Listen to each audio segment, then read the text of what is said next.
தவிப்பு அடங்கிவிடும், பெண்ணின் தவிப்பு தொடர்ந்து விடும். உள்ளம் என்பது உள்ள வரைக்கும், இன்ப துன்பம் எல்லாமே இருவருக்கும்.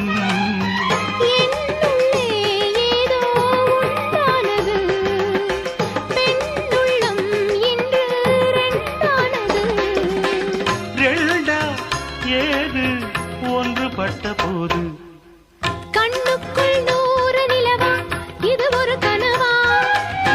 கைக்குட்டை காதல் கடிதம் எழுதிய உறவா? நாணம் விடவில்லை, தொடவில்லை, ஏனோ விட இன்னும் வரவில்லை. ஐயர் வந்து சொல்லும் தேதியில் தான் வார்த்தை வருமா? ஐயர் வந்து சொல்லும் தேதியில் தான் வார்த்தை வருமா?